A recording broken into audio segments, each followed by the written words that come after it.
नले मी पैसे चोरले असं तुला वाटतंय? मी चोर आहे. मी गणपतराव बेलवलकर, ज्याने लाखो रुपयाचे लूट गुलाल बुक्क्यांप्रमाणे उधळून दिले, तो गणपतराव बेलवलकर आज चोर ठरला आणि तेही आपल्या स्वतःच्या मुलांच्या घरामध्ये. परमेश्वरा, मी सारं काही सहन केलं असतं, पण हे सहन होणार नाही, हे सहन होणार नाही. To be or not to be, that is a question. To be or not to be, that is a question. जगावं की मरावं हा एकाच सवाल.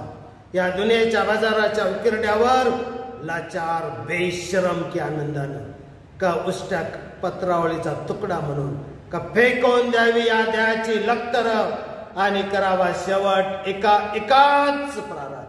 याचा त्याचा माझा सर्वांचा. मृत्यूच्या महासर्पानं जीवनाला असा डंक मारावा की नंतरच्या येणाऱ्या निद्रेला नसावा जागृतीचा किनारा. पण त्या निद्रेलाही स्वप्न पडू लागली तर हीच तर खरी मेक आहे. स्वप्नांच्या अनोळखी प्रदेशामध्ये प्रवेश करायचा धीर होत नाही, म्हणून आम्ही सहन करतो जुनं जागपण आणि आपल्याच मारेकराच्या दाराशी करुणेचा कटोरा घेऊन खालच्या मानेने उभा राहतो. हे विधात्या, तू इतका कठोर कसा झालास? ज्यांना आम्ही जन्म दिला ते आम्हाला विसरतात आणि ज्याने आम्हाला जन्म दिला म्हणजे तू सुद्धा आम्हाला विसरतोस.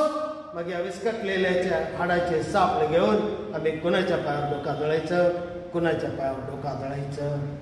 आपला बाप चोर आहे, आपली आई चोर आहे. विशेष म्हणजे ते दोघेही म्हातारडे आहेत, डोळे पांगले आहेत, बेवारसे कुत्र्याप्रमाणे आपल्या आश्रयाला येऊन राहिलेले आहेत. मग त्यांच्या तोंडावर असला गलिच्छ रूपाचं शेण फेकलं तर कोण आपलं वाकडं करणार?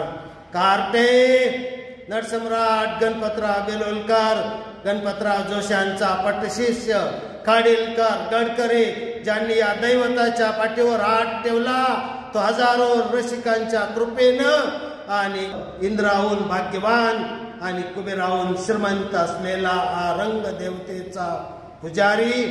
तो त्याची अशी उटमना करतेस, तो तुझा बाप झाला म्हणून, म्हातारपणामुळे तो अगतिक झाला म्हणून.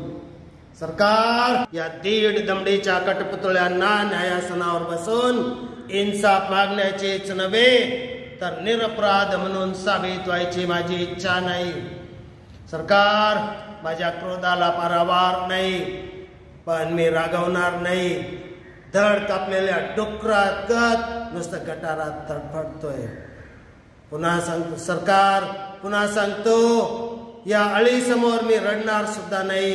डोळ्यात जर अश्रू आली तर संभाजी राजांसारखे डोळ्यात खळे मारेल, पण रडणार नाही. अंतराळात भटकणारा एक अर्धा आत्मा वासनेने पुलकित होऊन इथल्या मातीत अवतरतो आणि आम्ही म्हणतो आम्ही बाप झालो, आम्ही आई झालो. पण खोटं, सर्व काही खोटं. अरे आबाळ पाठीवर धरून उभ्या राहणाऱ्या हत्तींना विचारून पहा, ते सुद्धा म्हणतील की कोणीही कुणाचं नसतं.